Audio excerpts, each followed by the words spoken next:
another edition of Lifestyle Expose. I'm a regular host, Laura Iguilo, and today with me on the show is the coordinator of the popular Music and Entertainment Gospel Awards, also known as the Mega Awards, Mr. Femi Akintunde Johnson, also known as FAJ. Well, we all know that this award is primed to recognize individuals with good talent of the gospel music. Well, before I bring him on the show, let's take a look at this video of the last edition.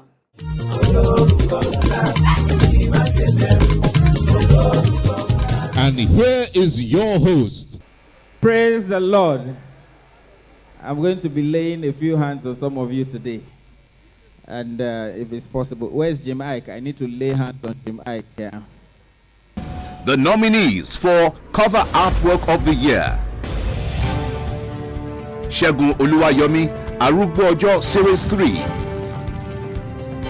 Tahila Crew, Jehovah. Daffy, I'm Blessed.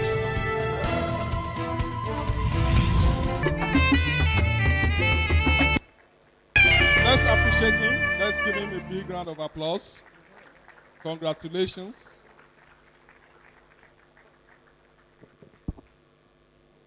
Congratulations, please. God bless you. Okay, you're welcome. Thank you, Laura. You look good today. Thank you. I hope you're preparing so well for this oncoming edition. Yes, we are. We, by the grace of God, we're working hard. I'm sure you met us where we're working. Yeah, sure. We're working with the screening committee, and most of them had 72 hours non-stop since Friday, trying to get enough works ready. Okay. So, All right, before we go on that, can you just brief us a little bit about yourself? Of course, everybody want to know the pioneer of this special awards coming soon. well, I'm getting jaded about talking about myself and my history every year. But my name is Femi Akintunde Johnson. My friends call me Faj. Okay. I'm a reporter. I've been a reporter for life in the past few years. And I'm married to one woman, a beautiful lady called Tunde. I have 3 kids. And by the grace of God, I've done all God has appointed for me. I mean, He has more chance. I mean, He has more choice or have more options for me. But I've tried a lot in my profession, and I've reached the height I could there, except of course to rule the country. So that's me in a nutshell. Okay, so what inspired you to venture into the entertainment industry, and why gospel in particular? Okay, I've always been an entertainment-based person. I wrote a book called Footprints, Okay. which detailed my life from age 12, that I would stand in front of artists' house or show centers. Wow. You know, there's a place called Cool Carts in Ebutemeta. It's very near my school, my primary school, the Jiro Baptist School, and I would stand there listening to music of Ajilo Bay and some of the old listeners. I was just 10, 11, thereabout. It's always been in me. So when I left secondary school, I didn't go to university for 2 years. I was into theater, acting. I was with Basil Cone, Larry Williams was training. I just came back from UK. I had friends like Muyiwa Kayode, Wale Obade. They're all MDs of their own companies now. But we used to trek all of Costa National Theatre looking for shows, and I was a young guy in NTA 7 then, Kunle Jibari or something like that. He used to help us producing and all that. So I've always been entertainment oriented, but I wanted to read law. Okay. And instead of happening in the Butemeta, I couldn't go. I couldn't read the law, so it's always been my dream. But apart from that, everything has been. So when I left school, left service, even while I was at school, I was writing, I was freelancing with The Guardian. And this week, that's what this day used to be called, and such other things. So when I left, I had opportunity. I couldn't get into Guardian. I had the opportunity to get to Punch, and I started in Punch, arts and all that stuff. Before you know it, I was in entertainment pages. Before you know it, I was kept on moving like that and that. Ladies and gentlemen, the next lady that is coming on stage is a singer that ministers to your soul. She walked into my office one day and I was dazed. She did not know that I admired her that much. Adùn àpọ̀ fún mi ọ̀nà àmàlà dáadáa. rí àdùn mo ládùn wẹ́rẹ́ ládùn wọlé dé èyí mo béèrè ni mo rí olùdá mi mo ṣọpẹ́ Èdùmàrè fàdùn sọ́lá mi mo dúpẹ́. Okay, still with me on the show is Mr. Femi Akintunde Johnson, coordinator of the Popular Music and Entertainment Gospel Awards. And of course, he's going to be telling us about the oncoming event coming up on November 14, 2014. And what are we expecting? Yeah, Laura, I'm an old man in this business, so I'm not going to tell you what you're expecting, but I can tell you that we captured some essence of what we had in mind with the first edition. Okay. And a lot of people that watched it or saw it said, oh, it was great, was this?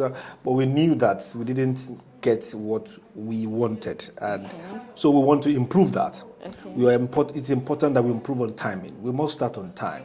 Okay. I hate, in quotes, the idea that when you go to Nigerian event, you have to be 2 hours after or 1 hour after. Last time we were late about 45 minutes. It was very painful. This time we want to get it right. Start on time. Make the show tight. Make the show effective. One of the things we need to do is cut down the number of categories we have viewed that day. We are hoping we'll get enough funding so that we can do some pre-events. Like we're having a nominees party where we can make all the nominees feel a sense of belonging. People should not have this connoting idea that a winner takes all kind of mentality. No. Everyone that is nominated is specially recognized for what he's doing on behalf of God for the sake of the people. And therefore, when we recognize you, are not celebrating you, are celebrating God in you for the talent that they're giving you, and you're using it very well. So we expect that we can celebrate the nominees in such a way that everyone will feel a sense of, not a competitive spirit, but a sense of joy that there is a development. Like one of our screeners said, and it's one of the theme of our award, the revolution is here now. Mega wants to enforce that. Mega wants to instill that in people, that even a nominee is a great thing. Okay, concerning the late gospel singer Kefi, may her soul rest in peace.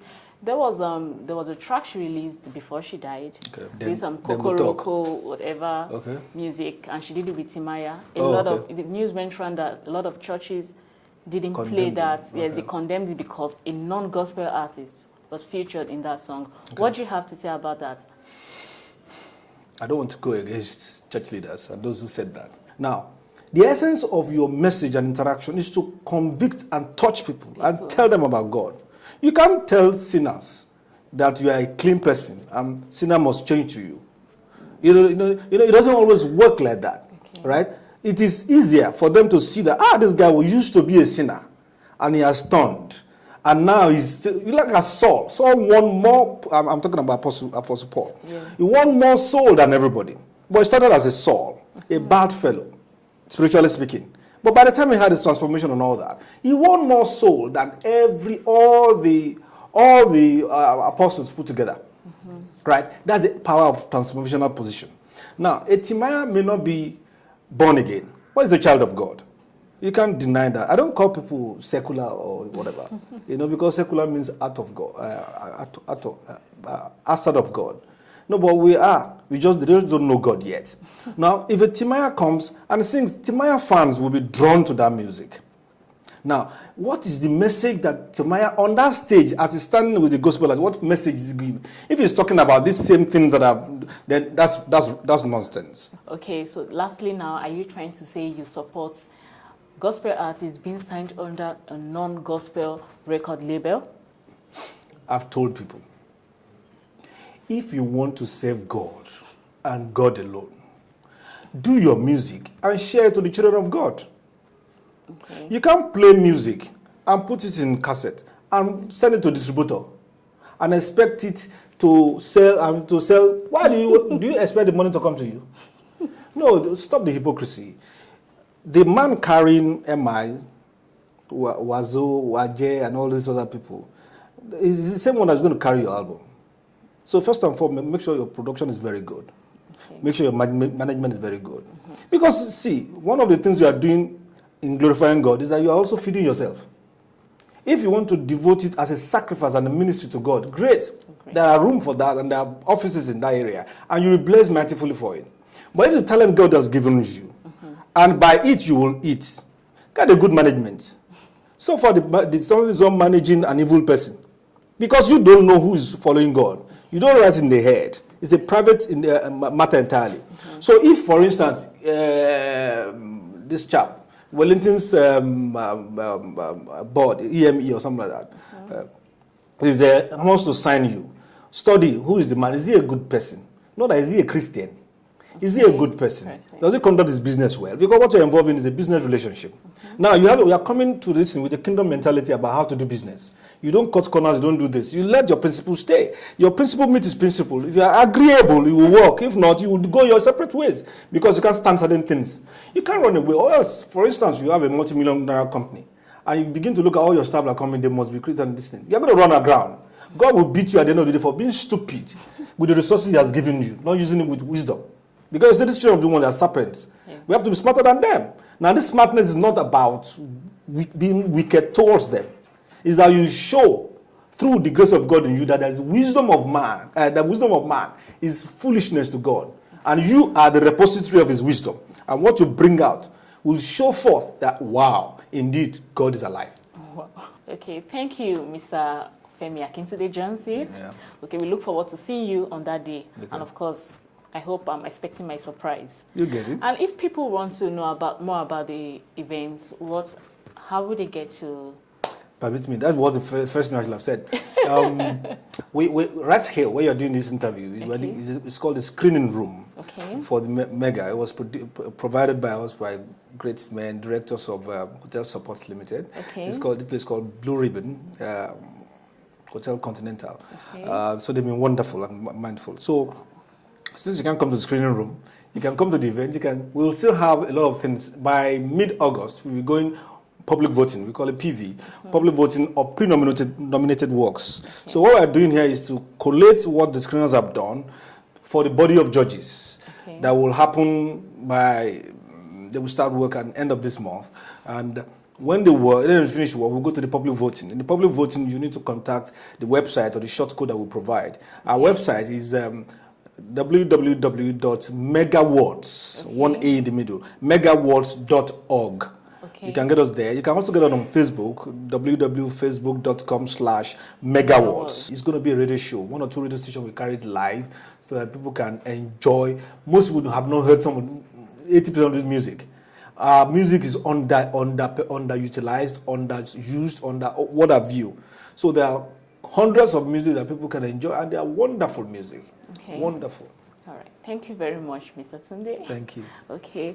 And of course, you've heard it, and that'll be all on Lifestyle Expose. You can contact me on lifestyle@webtvng.com or my social media platform, Facebook and Twitter. Till then, do have a pleasant weekend. Bye.